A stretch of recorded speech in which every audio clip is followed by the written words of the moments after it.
بدعة ضلالة وكل ضلالة في النار. Kita ingin menceritakan sedikit tentang Nabi sallallahu alaihi wasallam. Karena bagaimanapun figur kita bersama adalah Muhammad bin Abdullah sallallahu alaihi wasallam. Nabi juga manusia biasa. Dan Nabi adalah utusan Allah Subhanahu wa taala. Apa makna daripada kalimat ini? Nabi adalah manusia biasa, artinya Nabi tidak akan kekal hidup di dunia. Nabi utusan Allah Subhanahu wa taala, artinya Nabi diberikan wahyu, memiliki perbedaan dari manusia biasa.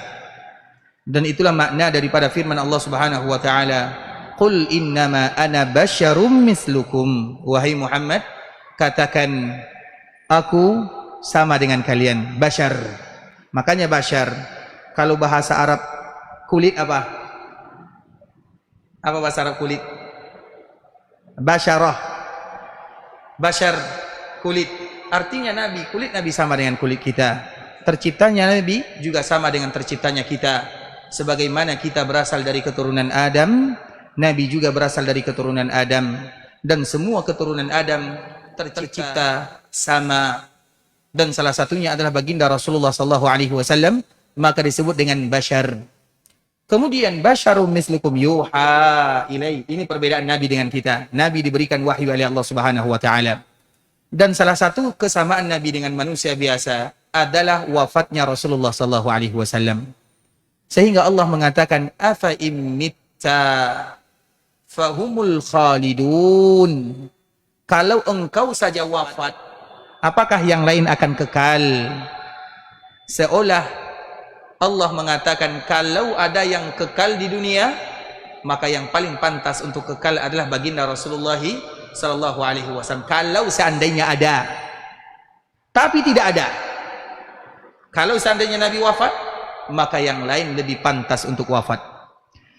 Ketika Nabi sallallahu alaihi wasallam wafat, Nabi berada di rumah Aisyah radhiyallahu taala anha.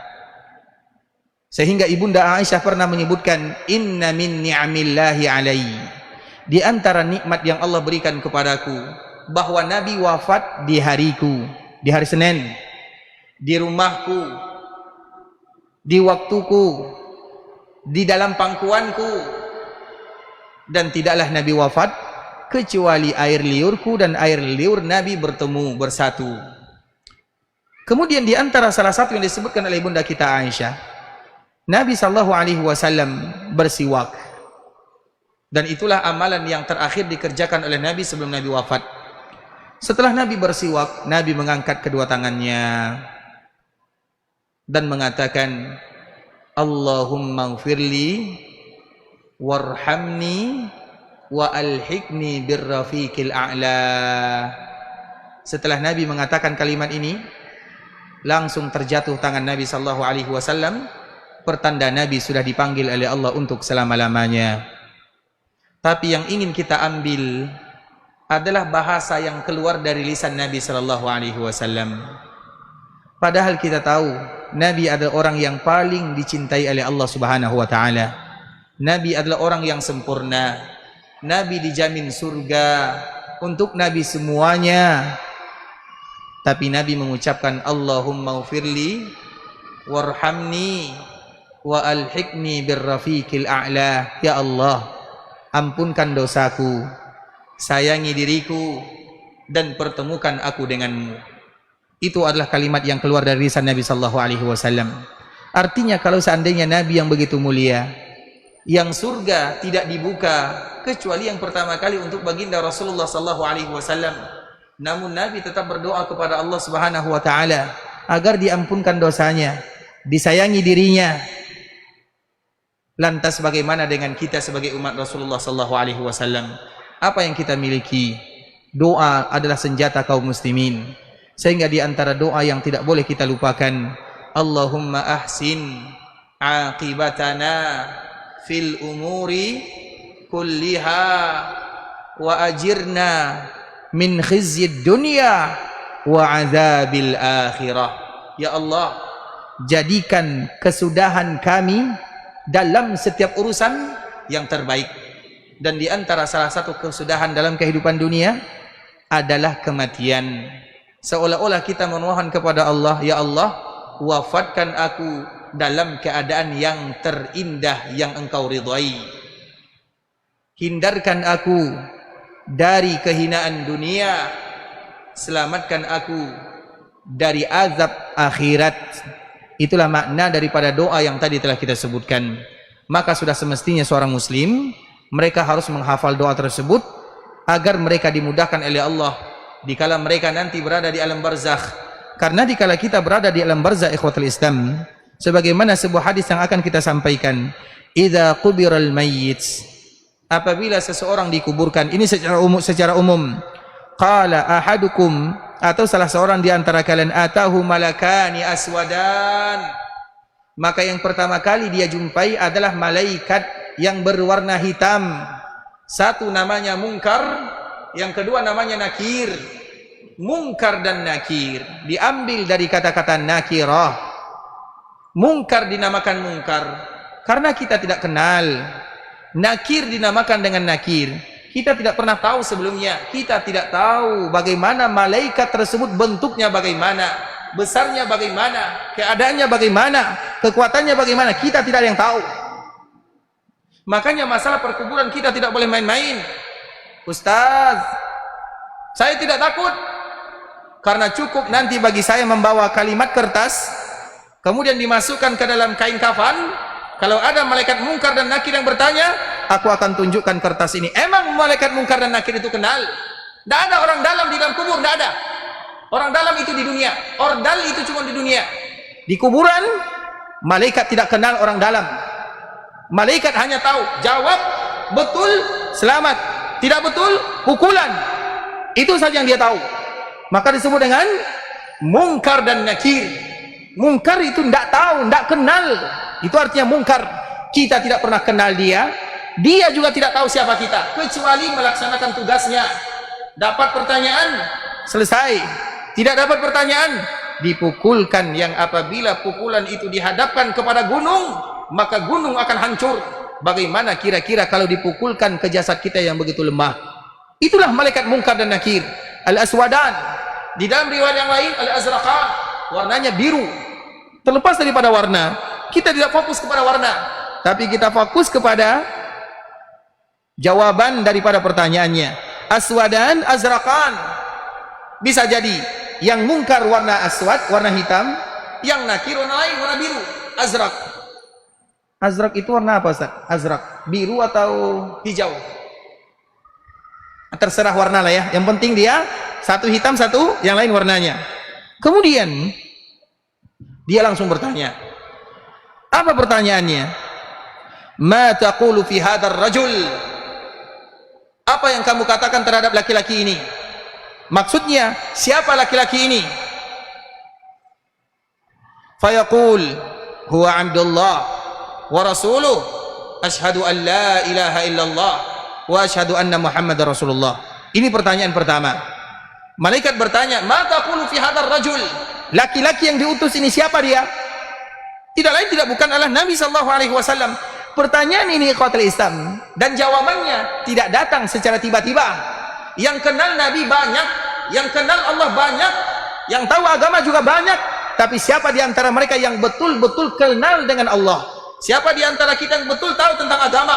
Siapa di antara kita yang betul-betul mengetahui tentang baginda Rasulullah sallallahu alaihi wasallam? Maka nanti akan ada di antara mereka yang mengatakan jawabannya, ma taqulu fi hadzal rajul? Apa yang kamu katakan terhadap laki-laki ini? La adri. Kenapa dia mengatakan kalimat saya tidak tahu, ujung-ujungnya tidak tahu. Orang seperti ini adalah orang yang ingin menjawab dulu seolah-olah saya tahu, namun saya tidak mau tahu. Dan itu kebanyakannya adalah kaum muslimin. Banyak di antara orang yang kenal dengan Allah, marrabbuka Allah, tapi siapa di antara kita yang tahu tentang Allah, kekuasaan Allah, keagungan Allah, nama-nama Allah, sifat-sifat Allah? Siapa yang kenal dengan Allah Azza wa Jalla?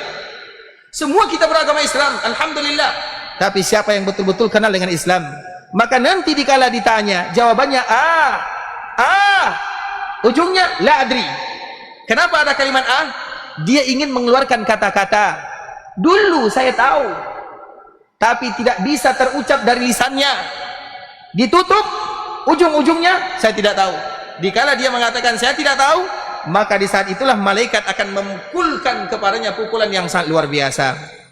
Sebagian para ulama memberikan kiasan, kita contohkan agar kita tahu bagaimana beratnya masalah ini.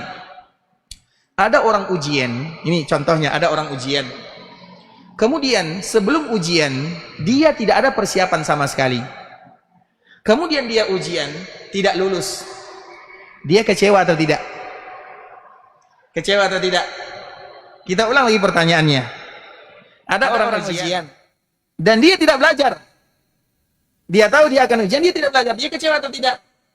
Kecewa iya pasti. Tapi dia tahu dia tidak akan lulus karena dia tidak belajar. Ada orang ujian, misalnya anggaplah ini ujian, dibaca lewat seperti itu saja.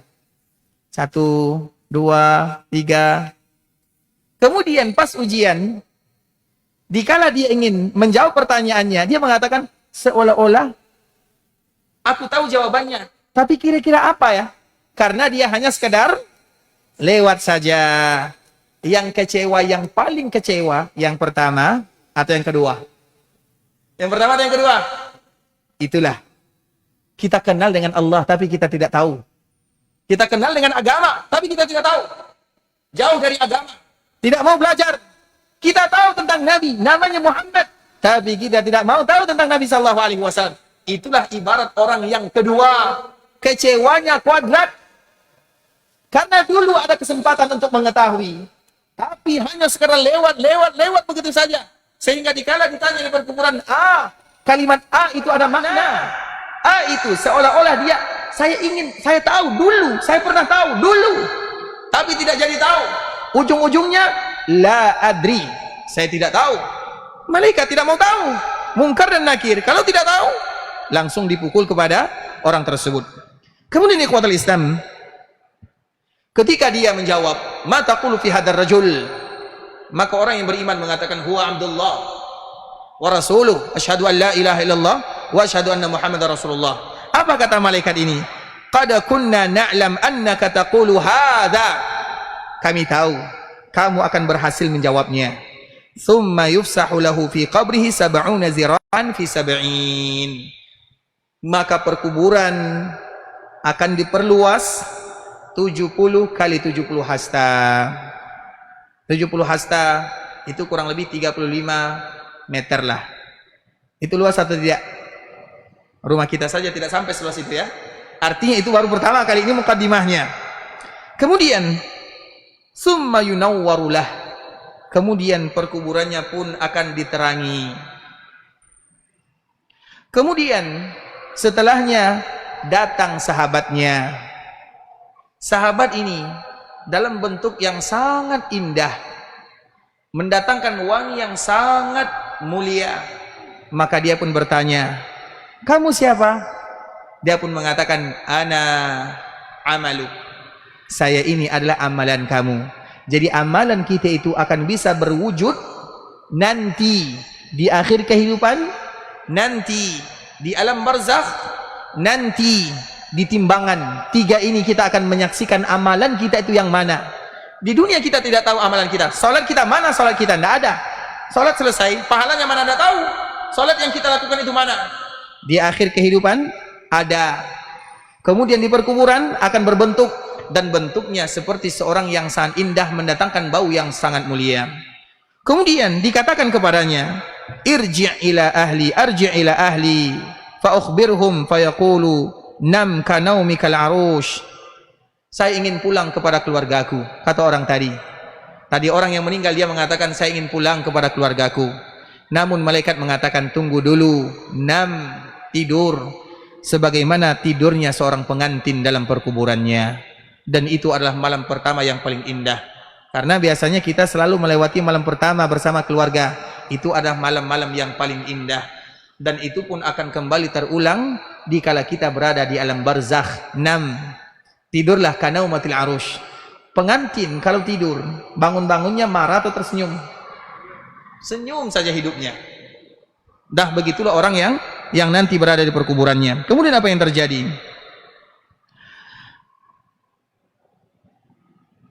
Wa in kana munafiqa, kalau seandainya orang itu adalah orang munafik atau orang fasik atau orang yang keluar daripada ketaatan kepada Allah Subhanahu wa taala, maka dia pun ditanya dengan pertanyaan yang sama. Apa jawabannya? Sami'tun nasa yaqulun faqultu mislahu la adri. Dulu seolah-olah aku tahu jawabannya. Siapa ini? Aku tahu tapi tidak tahu. Tahu tapi tidak tahu. Tahu agama Islam tapi tidak tahu. Tahu Nabi tapi tidak tahu. Tahu Allah tapi tidak tahu. Dulu aku tahu. Aku sering mendengarkan, kata dia. Kemudian fayaqulan, malaikat yang tadi berwarna hitam dan berwarna biru, mereka mengatakan qad kunna na'lam, kami sudah tahu kamu akan mengatakan seperti itu. Fayuqalu lil ard, maka dikatakan kepada bumi, wahai bumi, i'talimi alai, sempitkan dia. Fatal ta'im alaihi fatakhtalifu fiha adla'uhu, maka bumi pun disempitkan. Dikala bumi disempitkan, maka patah tulang belulangnya. Fala yazalu fiha mu'azziban hatta yab'atsuhumullah, dan dia akan senantiasa diperlakukan demikian sampai nanti dibangkitkan oleh Allah Subhanahu wa taala. Maka di antara fitnah perkuburan yang pertama kali adalah himpitan, dan semua manusia akan mengalaminya. Bahkan Nabi sallallahu alaihi wasallam mengatakan, kalau ada di antara kalian yang selamat dari himpitan kubur, maka yang selamat itu adalah Sa'ad bin Mu'az. Sa'ad bin Mu'az, ada Sa'ad bin Mu'az, ada Sa'ad bin Ubadah. Sa'ad bin Mu'az atau Sa'ad bin Ubadah, dua orang sahabat pemimpin dari penduduk Madinah. Dikala meninggal, apa yang terjadi? Arasy Allah bergetar, saking cintanya Allah kepada dirinya. Meninggal sebagai seorang syuhada. Kemudian apa kata Nabi? Kalau ada di antara kalian yang selamat, maka yang selamat adalah Sa'ad. Artinya tidak ada yang selamat. Semua akan dihimpit oleh perkuburan. Lantas apa perbedaannya seorang mukmin dengan orang munafik? Kalau seorang mukmin dikala dihimpit oleh perkuburan, itu hanya ujian pertama. Kemudian setelahnya akan diperluaskan untuknya perkuburannya. Itu di antara makna yang disebutkan oleh para ulama. Di antara makna yang lain, seorang mukmin dikala dihimpit dengan perkuburan, seolah-olah ia ibarat orang yang sedang didekap oleh ayah dan ibunya. Ibu kita dikala kita dipeluk oleh ibu, semakin enak semakin tidak enak. Semakin kita merasakan kehangatan, kita merasakan kecintaan. Begitu juga dengan bumi. Jadi orang yang dihimpit oleh bumi semuanya tanpa terkecuali.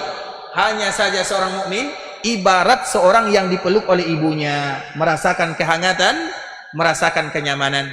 Sedangkan orang yang tidak mukmin, maka tulang belulangnya akan masuk ke satu dengan yang lainnya. Artinya patah tulang belulangnya, menusuk dagingnya, habis dia diazab oleh Allah di sana, hatta yab'atsuhullah, sampai nanti dia dibangkitkan oleh Allah Subhanahu wa taala di akhirat. Maka dari situlah ikhwatul Islam, fitnah perkuburan, fitnah yang kita tidak bisa lari darinya. Sehingga Utsman bin Affan dikatakan kepadanya, ya Utsman, tabki min hadha, apakah engkau menangis dengan perkuburan? Karena Utsman dikala diceritakan kepadanya tentang perkuburan, ini perkuburan, begini bentuknya, ini malaikatnya, ini pertanyaannya, tabki min hadha, engkau menangis dikala diceritakan tentang perkuburan? Maka Utsman mengatakan, ajal, iya, aku menangis. Innal qabra awwalu manzilin min manazilil akhirah, karena perkuburan adalah awal kita melangkah menuju jenjang akhirat. Fa in najah, kalau kita selamat, yang setelahnya akan lebih mudah. Tapi kalau seandainya kita gagal, maka kita akan mendapatkan kesulitan yang begitu rumit setelahnya. Maka di antara salah satu yang melunakkan hati kita adalah dengan berziarah ke perkuburan. Mau tidak mau, tinggal menunggu antrian. Kita ini sedang antri, semua kita akan masuk, tinggal menunggu antri. Giliran siapa yang pertama, giliran yang kedua, yang ketiga kita tidak tahu. Dan di antara salah satu yang harus kita persiapkan adalah bagaimana kita berbekal, dan tidak ada bekal yang paling mulia kecuali ketaatan kepada Allah Subhanahu wa taala. Dan di antara salah satunya kita bermohon, berharap, meminta kepada Allah agar kita ditutup usianya dalam keadaan husnul khatimah. Dan salah satu doanya, Allahumma ahsin aqibatana fil umuri kulliha wa ajirna min khizyid dunya wa azabil akhirah. Sudah hafal semuanya? Allahumma ahsin aqibatana. Ya Allah, perbaiki akhir daripada cerita kami di dunia. Karena bagaimanapun suatu saat nanti kita akan tutup usia, tutup lembaran, tutup buku, dan kita menginginkan agar tutup buku kita yang terbaik. Maka kita bermohon kepada Allah, Allahumma ahsin, perbaiki. Allahumma ahsin aqibatana fil umuri kulliha wa ajirna min khizyid dunya. Ya Allah, lindungi kami dari kehinaan dunia, wa azabil akhirah, dan lindungi kami dari azab akhirat.